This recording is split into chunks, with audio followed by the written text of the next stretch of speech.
आदि के ऊपर बढ़िया सुंदर पहरेदार खड़े। आओ महाराज, आपका स्वागत है। कहां से पधारे? अरे मैं कृष्ण के बचपन का यार हूं, बचपन का मित्र हूं, उनसे मिलना चाहता हूं।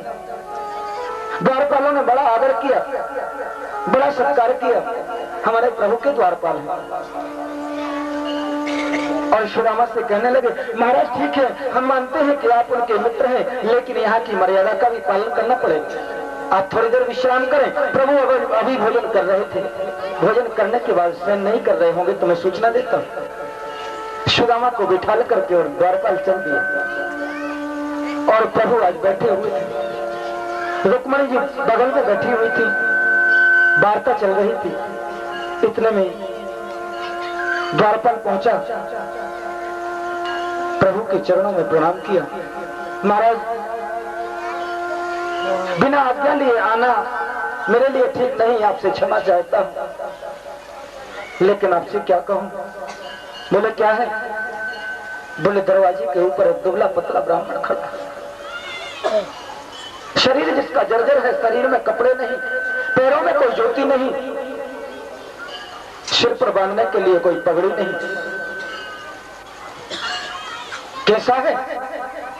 बोले शीश पगा न झगा तन पे, शीश पगा न झगा तन पे, प्रभु जाने को आही बसे ही ग्राम, और धोती फटी सी लटी दुपटी, कर पाए उपाहन की नहीं शाम। अरे द्वार खड़ो तुझ दुर्बल एक, और रहो चकिसों वसुधा अभिरामा।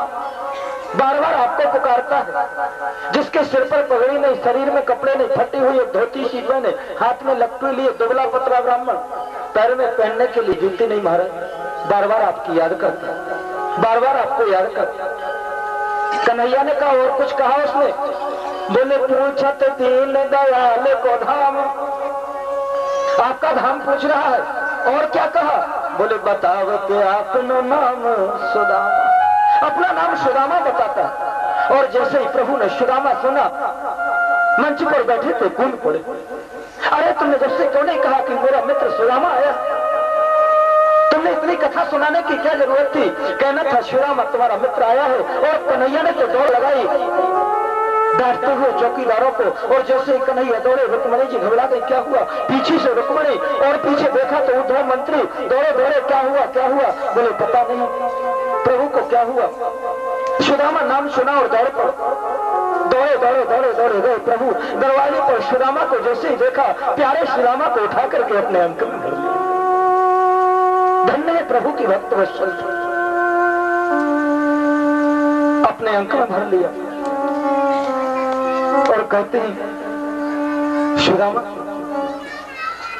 अरे तुम कहां थे? कभी मेरी याद नहीं आई तुम्हें? मुझे तुम बिल्कुल भूल गए। आंखों में आंसू आ गए थे। लेकर के आए सुदामा को, और जिस सिंहासन पर सिवा रुक्मणी के कोई दूसरा बैठता नहीं, ऐसे सुंदर सिंहासन पर सुदामा को बिठाया। सुदामा को सिंहासन पर बिठाया, और हमारे प्रभु आज सुदामा के चरणों में विराजमान हो गए। सुदामा के चरणों में बैठ गए और सुदामा से कहते हैं, सुदामा ऐसे बिहाल विवायन सो, पग कंटक जाल गड़े पुनि जो, हाय महादुख पायो सखा, तुम आए तेन किते दिन खो। अरे सुदामा तुम अभी तक कहाँ रहे? पैरों में विवाहियां फटी है, पैरों में कांटे लगे। हमारे प्यारे प्रभु उन कांटों को धीरे धीरे निकालने लगे। जब हाथ से कांटे नहीं निकलते तो हमारे प्रभु ने आज सुदामा के कांटों को दांतों से निकालना शुरू कर दिया। दांतों से कांटों को निकालते, आंसू बह रहे हैं झरझर। रुक्मणी को कहा, जाओ जल लेकर के आओ, घर में ब्राह्मण पधारे, इनके चरणों को धोएंगे। रुक्मणी जल लेने के लिए गई, रानियां दौड़ पड़ी जल लेने के लिए। सुदामा से कहते, ऐसे बिहाल विवायन सो, पग कंटक जाल गड़े पुनि जोए, हाय महादुख पायो सखा, तुम आए तेन किते दिन खो। और देख सुदामा की दीन दशा, करुणा करके करुणा निधि लो, और पान पराती को हाथ छुओ नहीं, नैनन के जल सो पग। रुक्मणी को जल लाने में देर हो गई तो हमारे प्रभु ने क्या किया जानते हो? अपने दोनों हाथ नीचे रख लिए, दोनों हाथों के ऊपर सुदामा के चरण रख लिए और अपना मत्था सुदामा के चरणों में रख दिया और आज अपने आंसुओं से सुदामा के चरणों को धोया। ऐसा जीवन, सुदामा के चरणों को धोया तो अपने आंसुओं से। परात की जरूरत नहीं पड़ी, पानी की जरूरत नहीं पड़ी, हाथों का पात्र बनाकर के सुदामा के चरणों को आंसुओं से धोया।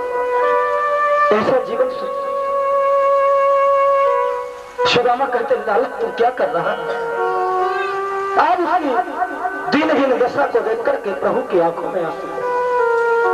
ऐसे दयालु है हमारे प्रभु, ऐसे कृपालु है हमारे प्रभु। इतने में तो पानी लेकर के रानी आ गई, लाइन लग गई। सुदामा ने देखा कि घरे ही घरे आ गए।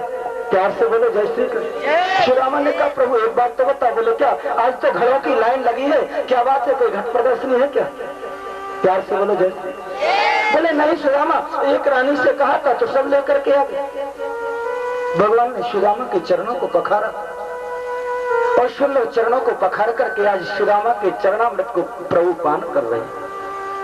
प्रभु ने चरणामृत पिया, रुक्मणी को चरणामृत दिया और कहा शिव रानियों में, शिव द्वारका वासियों में चरणामृत बांट दो और जितना रहे तो हमारी द्वारिकापुरी में महलों के अंदर छींटे लगा दो। सुदामा के चरणों का चरणामृत आज द्वारिकापुरी में पड़ गया। गदगद हो गए कन्हैया आज सुदामा को पाकर के बड़े प्रसन्न हुए और धूपई सुरभिमित्रम प्रदीप बलवीर मुदा धूप दीप नैवेद्य से सुदामा का बड़ा सुंदर स्वागत किया। सुदामा जी ने स्नान किए और सुंदर वस्त्र पहना दिए प्रभु ने, और बढ़िया वस्त्र पहना दिए और धूप दीप नैवेद्य से बढ़िया स्वागत किया। रानियों को कहा प्रभु ने और तुरंत भोजन बन के तैयार हो गए। बढ़िया बढ़िया भोजन बना, सुदामा के सामने थाली लग करके आ गया। भोग लगाने के लिए भोजन करने को थाली आई। ऐसा नहीं कि सुदामा को कभी मिला नहीं तो खाने लग गए, नहीं। सुदामा जी कन्हैया से कहने लगे लाला मैं ज्यादा पक्का भोजन नहीं करूंगा। बोले क्यों? बोले ज्यादा पक्का खाने से शरीर खराब हो जाए। भगवान ने कहा एक बात कहूं। बोले क्या? बोले इसी को जो मेरा प्रसाद समझ करके पाता है उसको कुछ नहीं होता। सुदामा ने कहा तो फिर दूर क्यों बैठा, पास में आ गए ना। और कन्हैया हमारे पास में आ गए और पास में आए तो कहा भोग लगाओ ना, मैं प्रसाद पाऊंगा। कृष्ण सुदामा बैठ करके आज एक थाली में भोजन कर रहे हैं। शव देख करके रुक्मणी भी देख करके हैरान।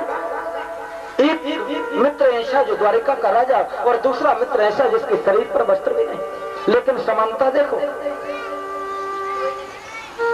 विपदो नैव विपद संपदो नैव संपद विपद विस्मरणम विष्णु संपद नारायण स्मृति। जो विपत्ति को विपत्ति नहीं समझते, जो संपत्ति को संपत्ति नहीं समझते, ऐसा जीवन सुदामा का। किसको विपत्ति कहते? बोले कहे हनुमंत विपत्ति प्रभु सोई और जब तब सुमरन भजन न। वास्तव में विपत्ति तो वही है, परमात्मा को भूल जाना ही जीवन की सबसे बड़ी विपत्ति, और परमात्मा को याद रखे रहना यही सबसे बड़ी संपत्ति। इससे बड़ी संपत्ति कोई मिल नहीं सकती। दोनों ने प्रसाद पाया और धूप दीप नैवेद्य से स्वागत किया सुदामा का और बैठ गए। बढ़िया सुंदर सिंहासन पर बैठे, बगल में हमारे प्रभु बैठे और भगवान ने रानियों को आज्ञा दी। बोले सुनो, सब एक एक आकर के सुदामा के चरणों में प्रणाम करो और सुदामा जी आपको आशीर्वाद देंगे। सुदामा जी ने कहा क्या करते हो? बोले सबको आशीर्वाद नहीं देंगे क्या? ठीक है कन्हैया तेरी जैसी इच्छा। रानियां आने लगी, हमारे सुदामा जी बैठ गए आशीर्वाद देने के लिए, और जैसे आशीर्वाद देने को बैठे, अब आशीर्वाद देते तो कुछ कहते हैं ना। रुक्मणी ने आकर के प्रणाम किया। जी मैं रुक्मणी प्रणाम करती हूँ, अखंड सौभाग्यवती भव। सत्यभामा मैं आपको प्रणाम करती हूँ, चिर सौभाग्यवती भव। कालिंदी आपको प्रणाम करती हूँ, पुत्रवती भव। एक एक करके 400-500 रानियां निकल गई। प्यार से बोलो जय श्री कृष्ण। थोड़ा 400-500 बार ऐसे हाथ करना। पता लगेगा। एक बार नहीं, कम से कम 500 बार। प्यार से बोलो जय श्री कृष्ण। अब सुदामा जी तो दुबले पतले थे, थक गए, हाथ थक गए दोनों सुदामा जी के। कन्हैया से कहते हैं लाला नेक्स्ट सुनियो। बोले क्या बात है बताओ। बोले ना कान में कहूंगा, पास में आ जाओ। प्रभु पास में आए, धीरे से सुदामा कान में कहते हैं अब कितनी और है। प्यार से बोलो जय श्री कृष्ण। बोले क्या मतलब। बोले मतलब क्या, हाथ थक गए आशीर्वाद देते देते।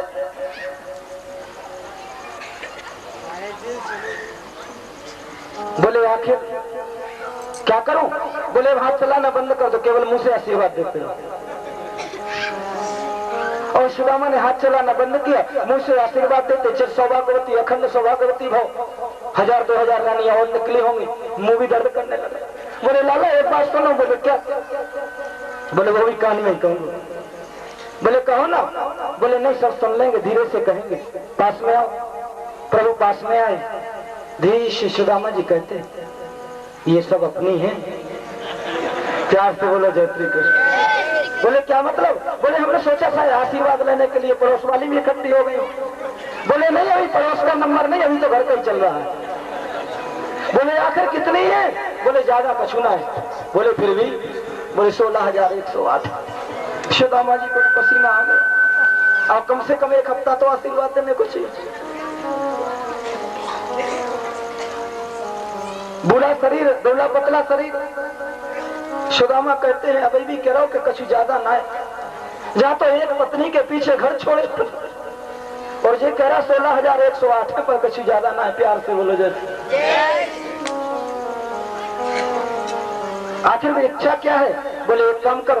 बोले क्या। बोले सब आपकी पत्नी है ना। बोले हाँ सब मेरी पत्नी है। तो एक काम करो, आशीर्वाद देने में बहुत समय लगेगा, क्या करें। बोले आप ही मुझको प्रणाम कर लो ना, और आप जब प्रणाम करेंगे तो सबका आशीर्वाद आपको दे दूंगा। और ऐसा ही हुआ, भगवान ने प्रणाम किया सुदामा के चरणों में, और सुदामा ने तुरंत आशीर्वाद दे दिया। सुंदर शैया के ऊपर शयन करने लगे। कन्हैया सुदामा से कहते हैं सुनो भैया। बोले क्या है। बोले आपकी भी तो शादी हो गई होगी ना, मित्र है आपस में, आपका भी विवाह हुआ ना। बोले हाँ विवाह हो गया, और एक नहीं 4-4 बच्चे हैं। प्यार से बोलो जय श्री कृष्ण। तो जब आपका विवाह हो गया तो मेरी भाभी ने कुछ तो मुझे दिया होगा। कछु भाभी हमको दियो सो तुम काहे न देख। अरे भाभी ने कुछ तो भेंट में दिया होगा, जाकर के द्वारिका वाले को जो दे देना, लेकिन तुमने मुझे दिया नहीं। और सुदामा वो फटी हुई पोटली को कांख में दाब रहे धीरे धीरे। अरे सुदामा की वो पोटली कृष्ण के वैभव के आगे फीकी पड़ गई। सुदामा ने सोचा कि यदि देता भी हूँ तो ये और पास में खड़े हैं, ये क्या सोचेंगे कि भेंट में लाया तो क्या 4 टूटे चावल। छुपाने लगे, और जैसे ही छुपाने लगे हमारे कन्हैया कहने लगे अरे सुदामा पुरानी बात को क्या भूल गया। प्रभु कौन सी पुरानी बात। बोले आगे चना गुरु मातु दिए, आगे चना गुरु मातु दिए, और चावल लिए थे हमें नहीं देने। उस शाम कहो मुस्काए सुदामा सो, चोरी की वाणी में हो जो प्रवीण। अरे पोटली काख में चाप रही, और खोलत ना ही सुधार सभी ने।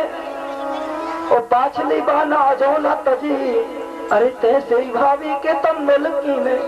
पुरानी आदतें छूटी नहीं तुम्हारी। क्या मतलब प्रभु।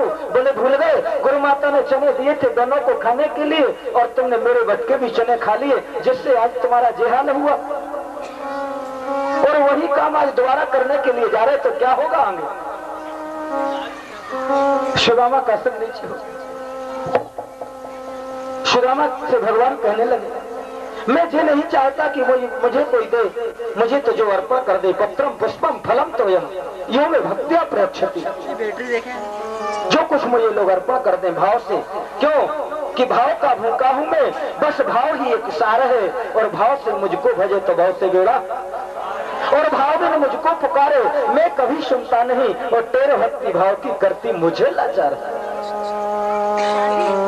प्रभु को भाव से कुछ भी अर्पण कर दो, कुछ भी समर्पण कर दो, प्रभु वही ले लेते। प्यार से बोलो जय श्री कृष्ण। सुदामा पोटली को चापने लगे तो क्या हुआ जानते हो? भगवान ने देर नहीं लगाई और हाथ बढ़ा के पोटली को खींच लिया। सुदामा का सिर नीचे हो गया। सुदामा मन में विचार करने लगा, ये क्या सोचेंगी रानियां, इतने दूर से चल करके आया और भेंट में क्या लाया। लेकिन कन्हैया ने गोदी में रखी पोटली को और खोल लिया चावलों की पोटली को। सुदामा देखो चावल लेकर के आया, तंदूर लेकर के आया और इनको छुपा रहा। प्रभु ने क्या किया जानते हो? चावल की पोटली से एक मुट्ठी भरी और प्रभु ने फाकना शुरू कर दिया, और एक मुट्ठी चावल खाए तो सुदामा जी को एक लोक का राज्य दे दिया, एक लोक की संपत्ति सुदामा जी महाराज को। दूसरी मुट्ठी खाई, 2 लोगों की संपत्ति सुदामा के नाम। विश्वकर्मा को ऑर्डर दे दिया, जाओ जैसी मेरी द्वारिकापुरी ऐसी सुदामापुरी तैयार कर दो। लेकिन सुदामा को पता नहीं कि क्या दिया, सुदामा को कुछ भी पता नहीं। और तीजी मुट्ठी कहते ही रुक्मणी पकड़ी बाह। तीसरी मुट्ठी प्रभु खाना चाहते थे, रुक्मणी ने बाह पकड़ ली और शायद इशारे में कह दिया, कच्चे हैं ज्यादा मत खाओ नुकसान करेंगे। प्यार से बोलो जैसे। वो शायद ये भी कह दिया कि जब 2 मुट्ठी में 2 लोगों की संपत्ति दे दी, 3 मुट्ठी में तीसरी भी दे दोगे तो फिर आप कहाँ रहोगे। भगवान ने रुक्मणी से इशारे में कहा, अरे सुनो रुक्मणी, सुदामा जैसे मित्र को, सुदामा जैसे प्रेमी को तो मैं सर्वस्व अर्पण करके सुदामा बनने के लिए तैयार हूँ। उसको मैं कृष्ण बना दूंगा और मैं स्वयं सुदामा बन जाऊंगा। रुक्मणी जी कहते प्रभु उस बात को भूल गए। बोले कौन सी? बोले वो भी तो ब्राह्मण था जिसने छाती में लात मारी थी, उस बात को क्या भूल गए? भगवान कहते रुक्मणी सावधान, क्या कहते हो? अरे वो भी तो ब्राह्मण था जो तुम्हारे विवाह की पत्रिका लेकर के आया था, जिसके कारण आज तुम यहाँ बैठी। अरे विप्र प्रसादात् धरणी धरो, विप्र प्रसादात् धरणी धरो, विप्र प्रसादात् कमलावरो। आज ब्राह्मणों के प्रसाद से ही मैं द्वारिका का राजा, आज ब्राह्मणों के प्रसाद से ही मैं लक्ष्मीपति बना, और तुम यदि द्वारिकापुरी में आई तो वो भी ब्राह्मणों की कृपा। 2 लोग की संपत्ति सुदामा के नाम, सुदामा को दे दी 2 लोगों की संपत्ति। तीसरी मुट्ठी नहीं खाई प्रभु ने। और अब तो क्या कहें, रात्रि को विश्राम हुआ, प्रातः काल हुआ। सुदामा जी ने सुंदर स्नान किया और कन्हैया से कहा, सुनो प्रभु। बोले क्या? बोले अब जाना चाहता हूं, बहुत दिन हो गए आए हुए, घर पर भी देखना जरूरी है ना, जाना चाहता हूं। ऐसा नहीं कि इतने दिन चलते चलते हो गए, बहुत दिनों में गए तो हफ्ते 2 हफ्ते रुके हो, ऐसा नहीं हुआ। कन्हैया ने तो कहा, अरे सुदामा बहुत दिनों में आए हो, कुछ विश्राम करो, 2-4 दिन बाद में चले जाना। सुदामा जी ने कहा, तो रास्ता देख लिया है, कभी भी आ जाऊंगा। प्यार से बोलो जय श्री। कन्हैया सोचते देखो आया लेकिन मुझसे मांगा नहीं कुछ। सुदामा जी भी कहते मन ही मन कि मैं तो पत्नी से पहले ही कहता था सुशीला से, मैं क्या करूंगा जाके, मुझे कुछ मांगना नहीं, और जब तक मांगूंगा नहीं वो देगा नहीं। लेकिन सुदामा जी कहते मैं भी पक्का ब्राह्मण हूं, मांगूंगा नहीं। भगवान भी कहते अरे सुदामा तू मांगेगा नहीं तो मैं तुझे दूंगा नहीं। जिसने मुझसे मांगा था उसको मैंने दे दिया, और तू जब तक मांगेगा नहीं मैं तुझे कुछ दूंगा नहीं। प्यार से बोलो जय। तैयार हो गए सुदामा जाने के लिए, तो भगवान ने जाते जाते कहा, सुदामा जी सुनो, रास्ते में घना जंगल पड़ता है, इन वस्त्रों को यहीं उतार दो, जो पहन के आए तो वही पहन के जाना। प्यार से बोलो जय। सुदामा ने कहा धन्य है रे कन्हैया, तूने तो एक जोड़ी कपड़े दिए वो भी उतरवा लिए, और तो कुछ दिया ही नहीं। वही फटी सी धोती पहन करके सुदामा जी महाराज चल दिए। जाने लगे तो कन्हैया छोड़ने के लिए सोचा, कन्हैया ने मन में कि अभी शायद रानियों के सामने इसने कुछ नहीं मांगा होगा, जब अकेला मिलेगा तो जरूर मुझसे मांगेगा। लेकिन सुदामा भी सोचते शायद सबके सामने देने में प्रभु को संकोच लगा होगा, इसलिए तो मेरे साथ छोड़ने जा रहा है, बाद में कुछ दे देगा। दोनों इसी विचार में चले जा रहे, लेकिन ना कन्हैया देते हो ना मेरे सुदामा मांगते। ऐसा नियम होता है, हमारे घर कोई अतिथि आए, हमारे घर कोई संत महात्मा आए तो उसको घर से बाहर, जब पहले ऐसा नियम था कुआं तालाब तक लोग छोड़ने जाते, और जाना चाहिए, ऐसा नियम है। कुआं तालाब पास में नहीं तो कम से कम कहीं हरे भरे वृक्ष के नीचे तक छोड़ के आओ, ऐसा नियम होता है। कन्हैया छोड़ने गए सुदामा जी को, छोड़ करके लौटने लगे। सुदामा ने कहा प्रभु मुझे भूल मत जाना, मेरी याद करते रहना। कन्हैया कहते मैं तो तुझे सदैव याद करता हूँ, तू ही मुझे भूल गया जब तो इतने वर्षों बाद आया। दोनों आपस में मिले ही, सुदामा ने कुछ मांगा नहीं और कन्हैया ने कुछ दिया नहीं, कन्हैया वापिस हो गए। सुदामा आज कन्हैया के गुणों का वर्णन करते हुए चले आ रहे हैं। अरे कृपा की ना होती जो आदत तुम्हारी, तो सुनी ही रहती अदालत तुम्हारी। न मुंजिम ही होते न तुम होते हाकिम, फिर किस दिल में होती इबादत तुम्हारी। सुदामा प्रभु की कृपा का गुणगान करते करते चले आ रहे, ऐसा सुदामा का जीवन।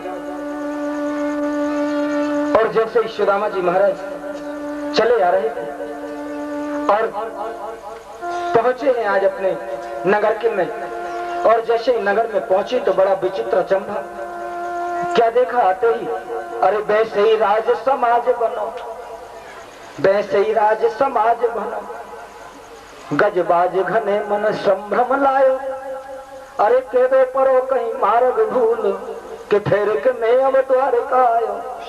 विचार करने लगे मैं रास्ता भूल गया, क्या फिर से मैं लौट के द्वारिका आ गया। जैसी द्वारिकापुरी वैसी सुदामापुरी बन के तैयार, दरवाजे पर पहरेदार खड़े। भूल गए सुदामा कहाँ आ गए। अरे भवन बिलोक वे को मन लोचत, सोचत ही सब गाँव मझायो। पूछत पारे फिरे सब सो, पर झोपड़ी को कहीं ठोर न पाए। सुदामा की झोपड़ी नहीं मिली कहीं। सबसे पूछते भैया ये कौन सी पुरी। दरवाजे पर पहुंच के गेटवानों से पूछते भैया ये कौन सी नगरी है। उन्होंने कहा महाराज इसका नाम है सुदामापुरी। प्यार से बोलो जैसे। सुदामा जी ने कहा सुदामापुरी, अरे सुदामा तो मेरा ही नाम है, लेकिन मेरी पुरी होने का तो कोई सवाल नहीं। हाँ ऐसा हो सकता है कि मेरी गैरहाजिरी में कोई सुदामा नाम के शेठ आए होंगे, उन्होंने मेरी झोपड़ी हटा के अपनी पुरी बना ली होगी। अच्छा भैया एक बात बताओ। बोले क्या। बोले तुम्हारे सुदामा सेठ जी गए कहाँ।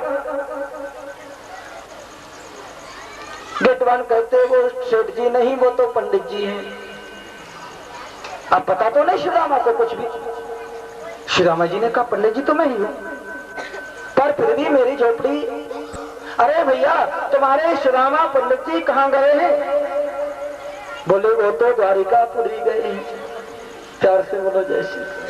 सुदामा ने सोचा द्वारिकापुरी भी मैं गया था, लेकिन फिर भी मेरी पुरी होने का तो कोई मतलब नहीं।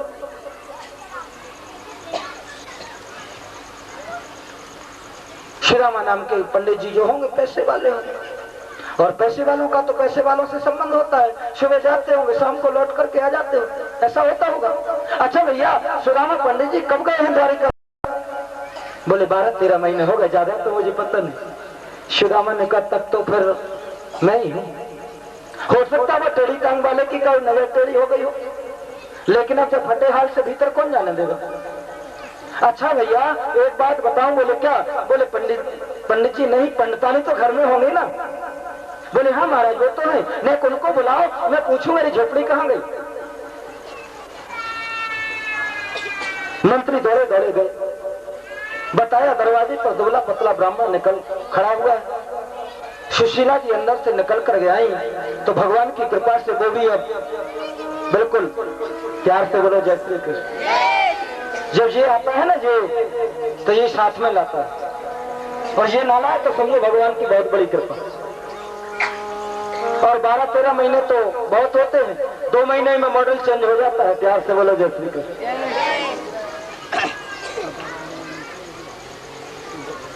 जैसे ही सुदामा जी ने सामने सुशीला को आते देखा, मन में विचार किया, ओहो जे मेरी पत्नी तो नहीं, पीछे को हटने लगे। लेकिन सुशीला तो धर्म पत्नी थी, दौड़ करके चरणों में प्रणाम किया। सुदामा कहते, अरे कौन हो, क्या करती हो? बोले, मैं आपकी धर्मपत्नी सुशीला। खड़ी हुई सामने सुशीला, जैसे ही खड़ी हुई सुदामा कहते, अरे सुशीला, ये सब और ये सब क्या है? सुशीला ने कहा, सब गोविंद की कृपा है। सुदामा हंसते हंसते कहते, अरे सुशीला, देख ले, तेरे ऊपर तो बड़ी गोविंद की कृपा है। मैं तो जैसे गया था वैसे फटे फटाए पहन के लौट आया, तेरे ऊपर बड़ी कृपा है। अब एक काम कर। बोले, क्या? बोले, सोने की रोटी और चांदी की दाल बना करके खूब खाओ। मैं तो पहले ही बहुत बड़ा धनी था, जा रहा हूँ जंगल में भजन करूंगा, मुझे नहीं चाहिए जो ईंटों पत्थर के महल, मैं तो पहले ही बहुत धनी था। चल दिए सुदामा। सुदामा जी जैसे ही चल दिए, सुशीला ने कहा, जब आप ही नहीं रहेंगे तो मैं क्या करूंगी रहकर? सुशीला जी भी पीछे हो ली, दोनों चल दिए। और जैसे ही थोड़े आगे को बढ़े, पीछे से आवाज आई, अरे सुदामा जी। पीछे मुड़ करके देखा तो हमारे द्वारकाधीश बैठे। बोले, द्वारका नाथ की। सुदामा ने कहा, प्रभु ये क्या है? मैंने तो आपसे कुछ मांगा नहीं था। कन्हैया कहने लगे, सुदामा एक बात कहूं? बोले, जो मुझसे मांगता नहीं है ना, उसको मैं ज्यादा देता हूं। जो मुझे मांगता है उसको तो मैं उतना देता हूँ जितना वो मांगता है, लेकिन जो मांगता नहीं उसको तो मैं जब देता हूँ तो छत पर फाड़ के देता हूँ, और जब लेता हूँ किसी से तो उसकी लंगोटी भी उतार लेता हूँ। प्यार से बोलो जय श्री कृष्ण। कन्हैया, मैं तो पहले ही धनी था, मुझे कुछ चाहिए नहीं। सुदामा ने कहा, मेरा कन्हैया ने कहा, सुदामा मेरा प्रसाद है, इसे प्रसाद समझ करके अपनाओ। लौट आई सुदामा। लेकिन महलों से बाहर झोपड़ी बना करके सुदामा रहते और नित्य प्रति गोविंद का चिंतन करते, नित्य प्रति गोविंद का भजन करते, गोविंद के ध्यान में मस्त रहते। और नियम से सुशीला से कहते, आज तुमने कितना भजन किया है? सुशीला कहती, आज मैंने 100 ग्राम भजन किया। प्यार से बोलो जय श्री कृष्ण। सुदामा जी कहते, मैंने डबल कर लिया। 100 ग्राम का अर्थ जानते हैं? 100 ग्राम वजन में जितने गेहूं चढ़ते उतने बार सुशीला ने माला फेर ली, उतने बार माला उसकी चल चुकी। 24 घंटे गोविंद के चिंतन में लग गए, 24 घंटे गोविंद के भजन में लग गए। ऐसा सुदामा का जीवन, ऐसा रहा सुदामा का जीवन। और हमारे दयालु प्रभु सुदामा को अपनाते हैं, और जो सुदामा को अपनाने वाले प्रभु हैं, ऐसा कोई दुनिया में दूसरा हो सकता है? सुखदेव जी की इस कथा को सुनकर के आज राजा परीक्षित तो गदगद हो गए। और राजा परीक्षित कहते हैं, प्रभु मैंने जैसा आपसे कहा था आपने वैसा ही मुझे सुना दिया। और गदगद हुए। सुखदेव जी महाराज कहते हैं, राजन एक बार की बात है, एक बार ग्रहण पड़ा, सूर्य ग्रहण हुआ, और हमारे द्वारका वाले कृष्ण कुरुक्षेत्र में स्नान के लिए गए। और कुरुक्षेत्र में स्नान के लिए जब प्रभु गए तो क्या हुआ जानते हो? यहाँ वृंदावन से नंद यशोदा भी गोप ग्वालों के साथ में कुरुक्षेत्र पहुंचे। और आज कन्हैया की मुलाकात ब्रजवासियों से हो गई।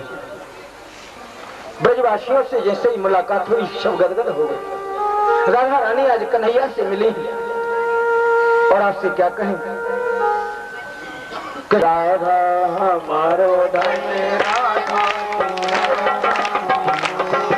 हमारो धन, राधा श्री राधा श्री राधा हमारो धन, राधा हमारो धन, राधा श्री राधा श्री राधा हमारो धन, राधा श्री राधा श्री राधा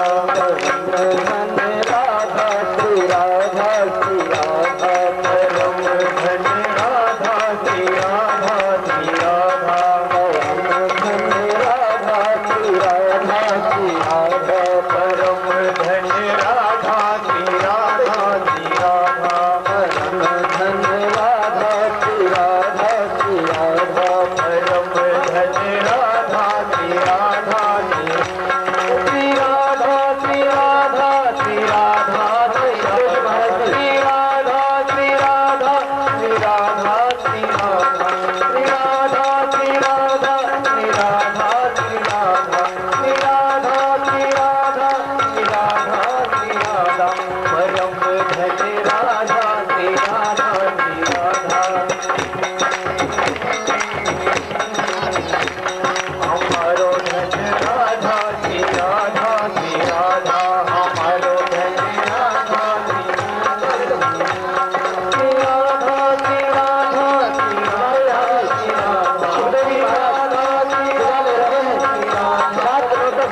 जिन्होंने आपको बावन कथा सुनाई है, शायद उन्हीं ने कथा सुनाई है।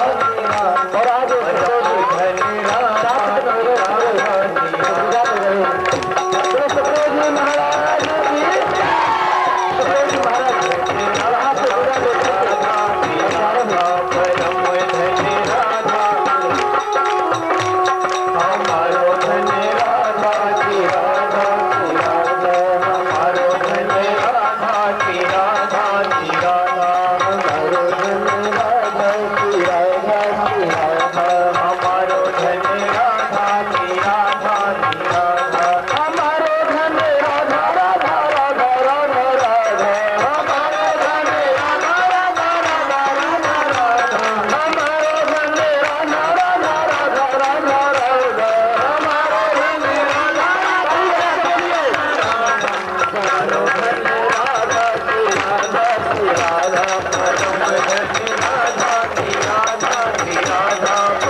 है काटने के लिए, और राजा परीक्षित को ले जाकर के आज शीशे के महल में रख दिए।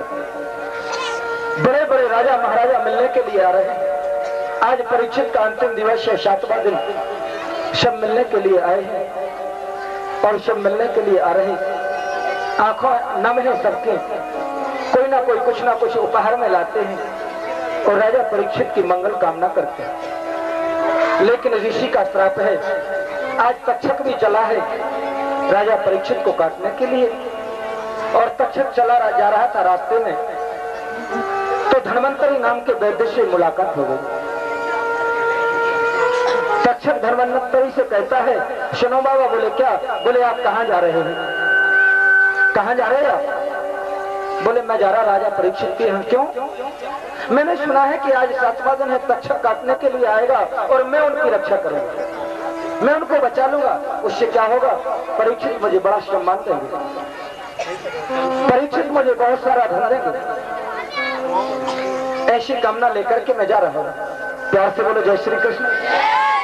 और जा रहे थे धन्वंतरी। तक्षक ने कहा, मैं ऐसे मानो कि तुम परीक्षित को बचा लोगे। बोले शाम में तक्षक आएगा तो बता दूंगा। तक्षक ने कहा, तो देख मैं ही तक्षक हूँ। और रूप बदल के शर्प के रूप में आ गया। सामने हरा भरा पीपल का वृक्ष खड़ा हुआ, बड़े जोर से तक्षक ने उस पर फण मारा, और जैसे ही मारा हरा भरा वृक्ष सूख के लक्कड़ हुआ। धन्वंतरी से कहते हैं, मैं ही तक्षक हूँ, इस वृक्ष को हरा कर। और धन्वंतरी ने माने हुए वैद्य हाथ में जल लिया और मंत्र पढ़ के जैसे ही पेड़ पर छोड़ा, छोड़ते ही वो तो हरा भरा हो गया। तक्षक चरणों में गिर गया। महाराज ऋषि को श्राप को झूठा मत होने, संत का श्राप है, मृथा ना हो देव ऋषि वाणी। ऐसा मत करो प्रभु। तुम्हें धन चाहिए, एक काम करो, इस पीपल के चारों तरफ बहुत सारा धन है, जितना तुम्हें चाहिए ले जाओ, मना नहीं करते, लेकिन परीक्षित के यहाँ मत जाओ। आज धन्वंतरी धन लेकर के लौट गया। तक्षक चला है। राजा जन्मेजय ने बड़ी सुंदर व्यवस्था की है, शीशे के महल में रख दिया है राजा परीक्षित को। लेकिन एक बात कहें, है मौत जहां जिसकी जैसी, है मौत जहां जिसकी जैसी, घटना वैसी घट जाती है। और चतुराई किसी की काम ना दे जब मौत किसी की आती है। किसी की चतुराई काम नहीं दे, सब चतुराइयां भूल जाते हैं। परीक्षित को शीशे के महल में रखा है, लेकिन क्या हुआ? आज तक्षक छोटा सा रूप बना करके बाहर फूलों की बगिया खड़ी हुई थे, फूल में जाकर के बैठ गया।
बिखर जाएंगे, कीमती है रतन सब बिखर जाएंगे, कीमती है रतन सब बिखर जाएंगे, कीमती है रतन सब बिखर जाएंगे।